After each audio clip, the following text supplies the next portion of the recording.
তো নমস্কার বন্ধুরা, আজকের ভিডিওটিতে আমরা আলোচনা করব এই যে দেখতে পাচ্ছ তোমরা, এটা হলো 3110 টিপিএ 3110 একটি ক্লাস ডি অ্যাম্প্লিফায়ার, যেটি মার্কেটে খুব সস্তা মূল্যে এটি পাওয়া যায়। এটার দাম পড়বে আপনাদের মার্কেট থেকে যদি কিনতে যান তাহলে 100 থেকে 150 টাকার মধ্যে এই অ্যাম্প্লিফায়ারটি পাওয়া যাবে।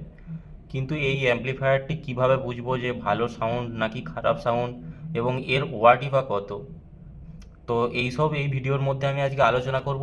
আমার কাছে এই দুটো স্পিকার আছে, এগুলো হলো 3 ইঞ্চি সাইজের। তো এখানে আমি যে স্পিকারগুলো নিয়েছি এগুলো অরিজিনাল অনকিও কোম্পানি, যেটি একটি জাপানিজ কোম্পানি, সেই কোম্পানির স্পিকার, এবং এর ওয়াট হচ্ছে 4 ওহম এবং 12.5 ওয়াট। তো এটা মালয়েশিয়া লেখা আছে, যাই হোক, কিন্তু এগুলো অ্যাকচুয়ালি জাপানি ব্র্যান্ড। এটা মালয়েশিয়াতে হয়তো ম্যানুফ্যাকচার হয়েছে। তো এই দুটি স্পিকার আজকে আমি নিয়েছি। তো এর সঙ্গে আমি ইউজ করছি এই যে একটা ব্যাটারি প্যাক আছে আমার কাছে, 12 ভোল্টের এবং 2 অ্যাম্পিয়ারের ব্যাটারি এটা, ঠিক আছে। তো আজকে আমি ভিডিওটি শুরু করার আগে আপনাদের একটা গুরুত্বপূর্ণ বিষয় নিয়ে আলোচনা করব, যেটা প্রথমেই বললাম আমি, ওয়াট। তো এই বোর্ডটা অ্যাকচুয়ালি আপনারা যখন অনলাইনে সার্চ করবেন একটু রেটটা ওখানে বেশি পড়বে। তো ওখানে দেখবেন কি এর ওয়াটটা কি আছে জানেন, 30+30 ওয়াট। স্টিরিও মোডে বলা আছে যে 30+30 ওয়াট দেবে। কিন্তু বন্ধুরা, এটা আপনারা যদি ঠিকঠাকভাবে ওয়াটটা জানতে চান তাহলে গুগলে ডাইরেক্ট লিখে এর আইসি নাম্বার লিখে সার্চ করলে আপনারা দেখতে পাবেন এতে মাত্র 15+15, দুটো চ্যানেলে 15+15 করে টোটাল 30 ওয়াট আমরা আউটপুট পাবো। তাও আবার এই যে গ্রাউন্ড আর ভিসিসি পয়েন্ট আছে না, তো এই আইসিটা হচ্ছে আপনার 8 ভোল্ট থেকে 24 ভোল্টের মধ্যে রান হয়। তো আমরা যদি 24 ভোল্ট 2 অ্যাম্পিয়ার কারেন্ট এতে প্রয়োগ করি তবেই আমরা 30 ওয়াট টোটাল আউটপুট পাবো। 12 ভোল্টে সেই ওয়াট আউটপুট পাবো না। আমি সাপোজ ধরছি যে এখানে 24 ভোল্টের জায়গায় আমি 12 ভোল্ট নিচ্ছি, তো সেখানে মিনিমাম 10 ওয়াট করে 20 ওয়াট দেওয়া দরকার, যেটা দেওয়ার কথা। তো সেটা আজকের ভিডিওর সাউন্ড আউটপুটে আমরা দেখে নেব যে সেটা অরিজিনাল পাচ্ছি না পাচ্ছি না। তো দেখতে থাকুন, আমি ওয়ারিংটা করে নিচ্ছি।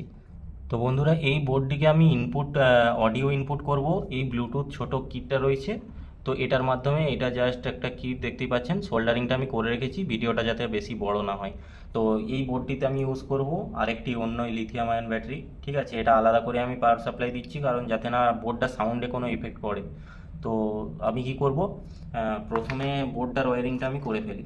তো এখানে দেখতে পাচ্ছ তোমরা, এখানে ওয়্যারিং করা কিছুই ব্যাপার নয়, লেখাই আছে জাস্ট L-L+, মানে এদিকটা লেফট, এদিকটা হলো রাইট। বন্ধুরা, এই মাইনাস প্লাসগুলো কিন্তু দেখে শুনে দেবেন। এটা কিন্তু খুবই একটা গুরুত্বপূর্ণ বিষয় ক্লাস ডি যে কোনো অ্যাম্প্লিফায়ারের জন্য।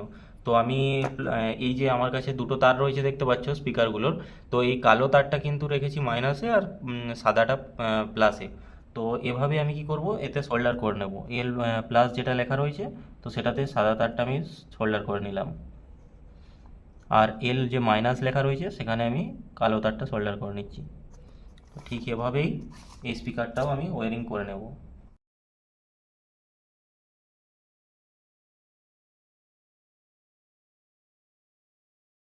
লেফট, রাইট এবং গ্রাউন্ডের তারটা রয়েছে, তো সেগুলো জুড়ে নেব।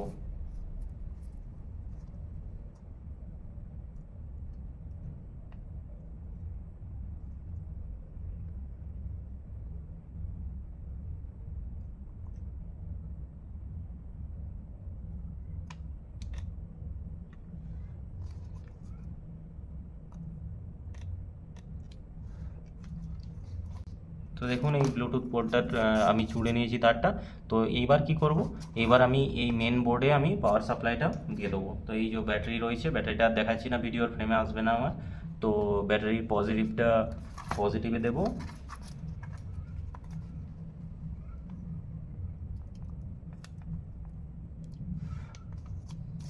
আর নেগেটিভটা আমি নেগেটিভে দেবো। দেখুন বন্ধুরা, দেওয়া মাত্র এই ব্লু এলইডি যেটা দেওয়া আছে এই বোর্ডের মধ্যে, সেটা আমাদের জ্বলে উঠেছে। তো এবার আমরা ব্যাটারির সঙ্গে এই যে ব্লুটুথ কিটটা আমাদের কাছে যেটা আছে, তো সেটার আলাদা করে আমি কানেকশানটা করে নেব।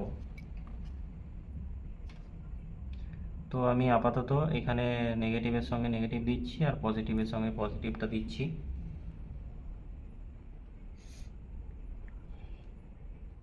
তো দেখুন, পজিটিভটা দেওয়ার পরে স্পিকারে সাউন্ড আসবে।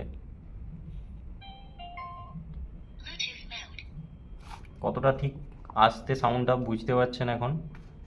তো এটা কিটের জন্য অসুবিধার কিছু নেই। তো আমি ব্লুটুথটা ফোনের সঙ্গে কানেক্ট করে নেব।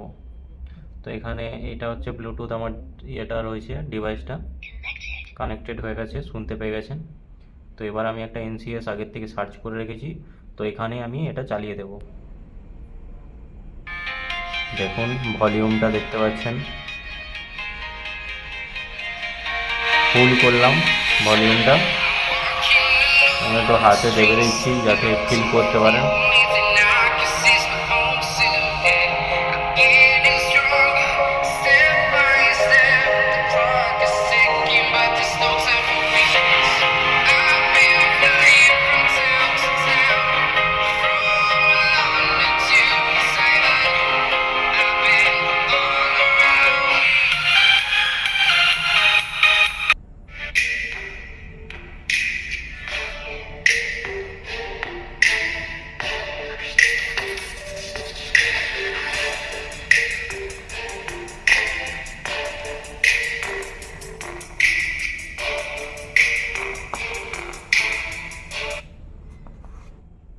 তো বন্ধুরা আর প্লে করতে পারবো না, তবে আপনাদের শুনে কতটুকু ফিল করলেন সেটা একমাত্র হেডফোন নিয়েই পুরো ক্লিয়ারভাবে বুঝতে পারবেন। আর যদি আমার পার্সোনাল ওপিনিয়ন সম্বন্ধে জানতে চান, তবে আমি বলবো যেসব ভাইদের বা দাদাদের মানে একটুকু হাই বেস বা একটুকু বেশি পরিমাণ সাউন্ডের দরকার হয় না, তারা কিন্তু এই যে বোর্ডটি রয়েছে এটিতে তাদের একদমই মানে কি বলবো পরিতৃপ্ত বা কি বলা যায় ওটাকে, পোষাবে না, একদমই পোষাবে না। কারণ কি, এটার মধ্যে অবশ্যই আমি বলবো যে এটার মধ্যে 100% ক্লিয়ারিটি রয়েছে, একটা ইকোর মতো তৈরি করছে, যেটাতে আপনারা যদি কখনো সাউন্ড বার টাইপের কোনো কিছু জিনিস বানাতে চান, সেগুলো বানাতে গেলে এই বোর্ডটা অবশ্যই ইউজ করতে পারেন। কিন্তু আমি বলবো যারা বেশি ওয়াট মানে আইডিয়া হচ্ছেন, দেখুন এটা এটা এটা 12.5 ওয়াট, তো এটাতেও ঠিকঠাকভাবে দিতে পারছে না, দুটো 12.15 করেও নেই, তো সেই স্পিকারেতেও আওয়াজ ঠিকঠাক নেই। তো আমি সাজেস্ট করব যে এই বোর্ডটি যাদের একটু ক্লাসিক্যাল সং পছন্দ, বেস বুস্টেড বেশি পছন্দ না, তাদের জন্য সব থেকে ভালো বোর্ড এই টাকার মধ্যে। কারণ এই বোর্ডটি আমি কিনেছি 120 টাকাতে, যেটা অরিজিনাল রেট সেটাই আপনাদের বললাম। তো এই বোর্ডটি যারা ক্লাসিক্যাল সং পছন্দ করেন তারা একমাত্র কিনতে পারেন, নয়তো বেস বুস্টেড যারা সং পছন্দ করেন তাদের কিন্তু একদমই ভালো লাগবে না, বোর্ডটা কেনার পর মনে হবে যে টাকাগুলো জলে দিয়ে দিলেন। তো এই ছিল ভিডিওটা যদি ভালো লেগে থাকে, এই ছোট ভাইটার যদি কথাগুলো ভালো লেগে থাকে, তাহলে চ্যানেলটাকে একটু সাবস্ক্রাইব করে একটু বাড়িয়ে তুলুন আর লাইক করুন। আর কিছু বলবো না আজ, তো ধন্যবাদ।